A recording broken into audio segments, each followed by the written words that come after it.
Hello dear students, आज हम पढ़ेंगे डाइजेशन एंड एब्जॉर्प्शन में स्ट्रक्चर ऑफ लीवर के स्ट्रक्चर के बारे में।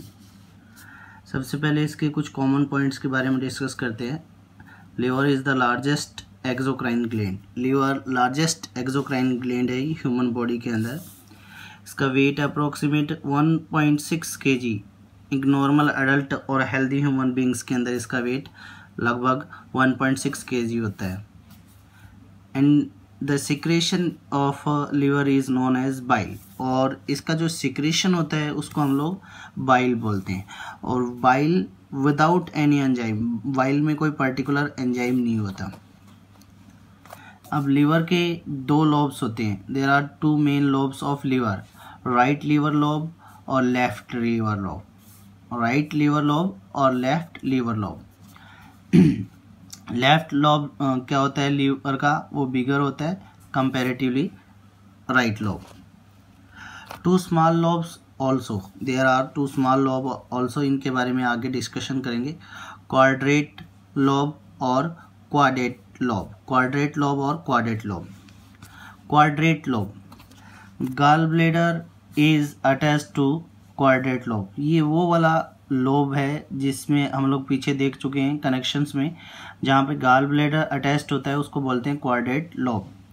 Gall bladder stores 30 to 50 millimetres of bile, millilitres of bile. यानी गॉल ब्लैडर जिस पार्ट में अटैच होता है वो क्वाड्रेट लॉब होता है लीवर का। और gall bladder approximate 30 to 50 millilitres of biles को स्टोर करके रखता है। In some animals gall bladder absence, कुछ पर्टिकुलर एनिमल्स होते हैं जिनमें गॉल ब्लैडर एब्सेंस होता है। एक इम्पॉर्टेंट थिंग है, in some animals gall bladder is absent like rats and horses. जैसे कि रैट और हॉर्सेस, इनमें गॉल ब्लैडर एब्सेंस होता है। This is the outside structure of liver. ये पर्टिकुलरली लीवर के बाहर की स्ट्रक्चर है। कौन सी? कि लीवर एक लार्जेस्ट ग्लैंड है, ठीक है, और इसका वेट इतना होता है। ये आउटर स्ट्रक्चर है। There are two lobes, right and left. फिर दो स्मॉल लोब और होते हैं। ये पर्टिकुलर सारी स्ट्रक्चर्स के हैं, एक्सटर्नल स्ट्रक्चर ऑफ लीवर है, ठीक है। नेक्स्ट आता है कि लीवर एक पर्टिकुलर सिक्रेशन करता है जिसको हम लोग क्या बोलते हैं, बाइल बोलते हैं। Does not contain any enzyme, इसके पास कोई पर्टिकुलर एंजाइम नहीं होता। फिर बात करते हैं, liver is made up of hexagonal और पॉलीगोनल लोब्यूल्स। लीवर क्या होता है, स्ट्रक्चरली हेक्सागोनल और पॉलीगोनल लोब्यूल्स का बना होता है, ठीक है। ये स्ट्रक्चरल ऑर्गेनाइजेशन है। ये हेक्सागोनल और पॉलीगोनल स्ट्रक्चर है, ठीक है। ये हेक्सागोनल और पॉलीगोनल स्ट्रक्चर्स किसकी बनी होती है, फाइब्रस लेयर की बनी होती है। फाइब्रस लेयर यानी फाइब्रस टिश्यू है। This layer makes a capsule. और ये फाइब्रस लेयर क्या बनाती है, इट मीन्स एक पर्टिकुलर कैप्सूल का फॉर्मेशन करती है जिसको बोलते हैं गिल्सन्स capsule.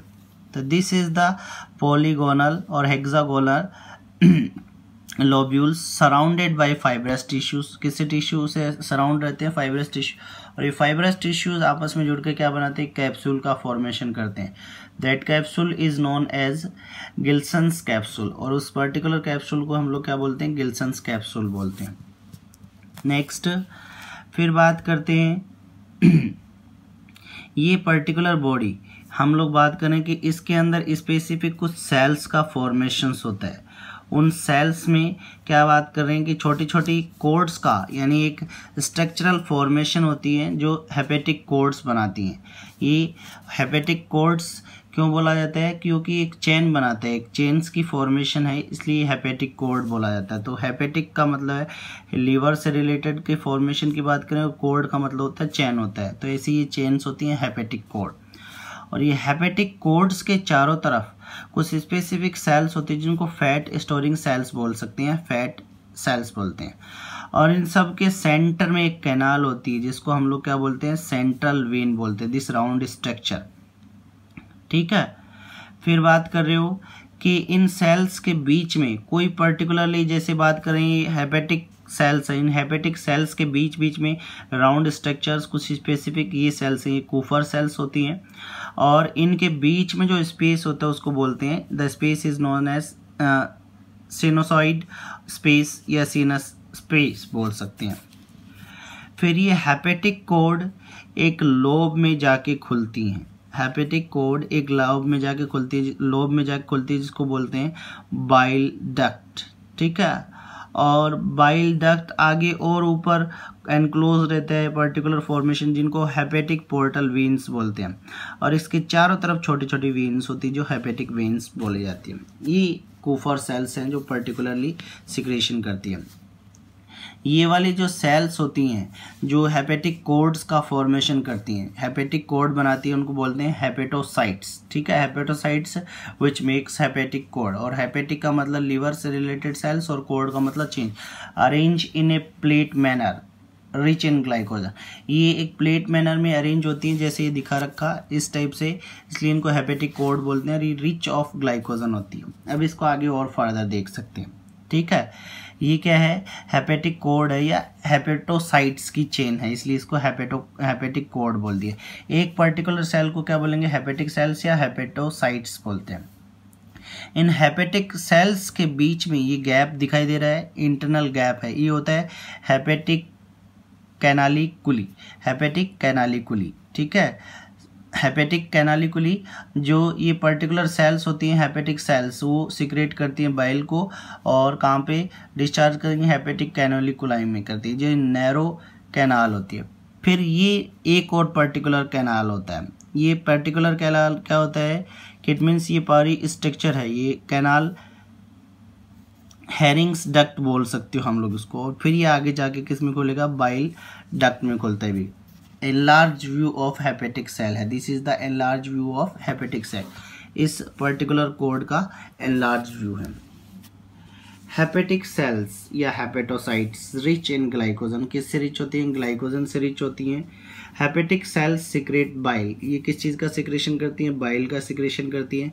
Hepatocytes arranged in a manner of plate, ये एक प्लेट के मैनर में अरेंज होती हैं।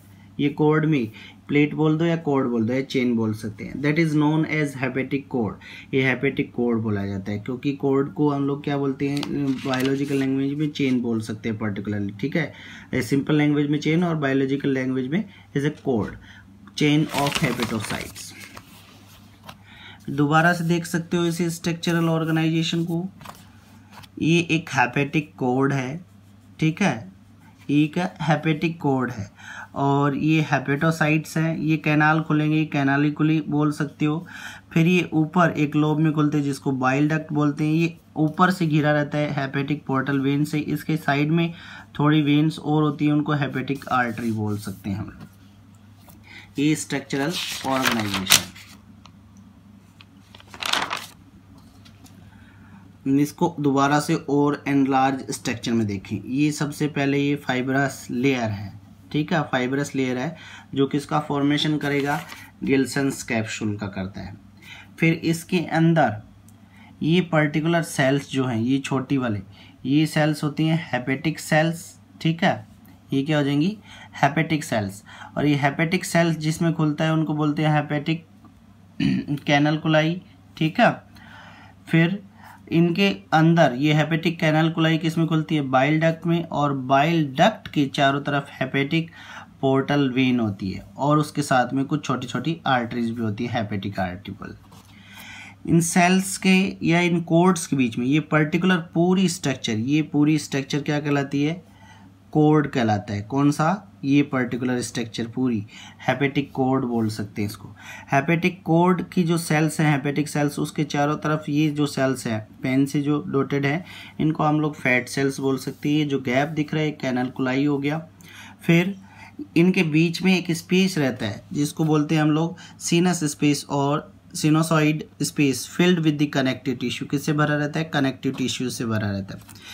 इनके बीच में ये जो सेंट्रल पार्ट है जिससे कोड जुड़ी रहेंगी आपस में, जिसको बोलते हैं हम लोग सेंट्रल वेन, ये क्या हो जाएगा, central vein.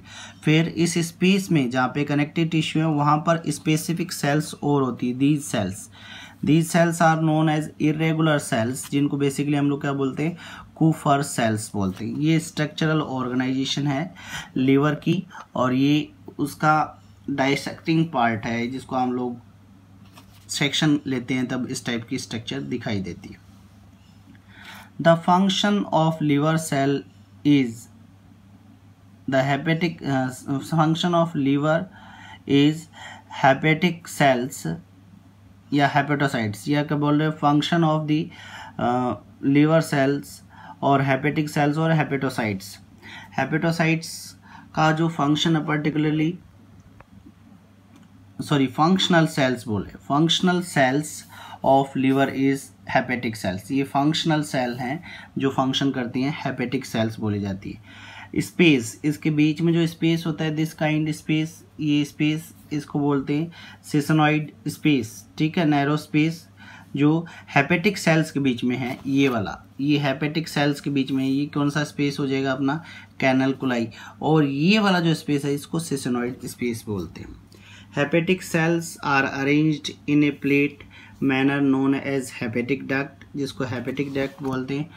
कैनलकुलाई opens into a narrow duct known as Hering's duct, इसको हम लोग हेरिंग्स डक्ट बोल सकते हैं या बाइल डक्ट बोल रहे हो, जिसको आप लोग हेरिंग डक्ट बोल रहे हो या बाइल डक्ट बोल सकते हैं। All herring duct join with forms a bile duct, जो आगे चल के क्या बनाते हैं, बाइल डक्ट का फॉर्मेशन करते हैं। All bile duct join and open into duodenum, duodenum यानी स्मॉल इंटेस्टाइन के पार्ट में।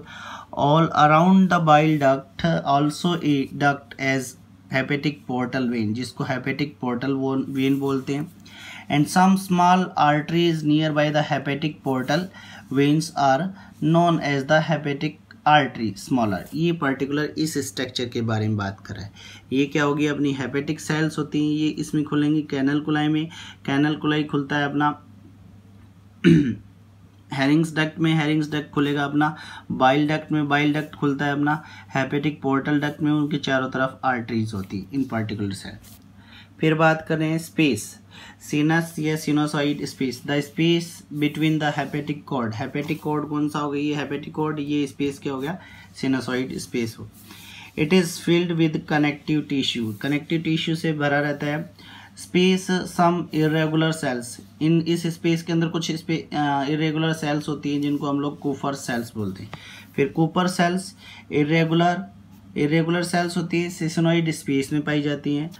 आर कोल्ड एज फेगोसाइटिक, ये फेगोसाइटिक होती है नेचर में, और फेगोसाइटिक का मतलब क्या होता है, अनग्लफ फॉरेन पार्टिकल, जो हार्मफुल पार्टिकल्स होते हैं उनको एनग्लफ करने का फंक्शन करते हैं। Liver show great power of regeneration, यानी लीवर में क्या होता है कि अगर ये नोट है, स्पेसिफिक पॉइंट है कि अगर लीवर किसी रीजन से इसकी सेल्स डिस्ट्रॉय होने लग जाती है तो ये दोबारा से अपने आप को रीजनरेट कर सकता है। This is the structure of the internal liver और एक्सटर्नल पार्ट के बारे में डिस्कस किया है। नेक्स्ट टॉपिक में हम लोग इससे आगे वाला पार्ट पढ़ेंगे। Thank you.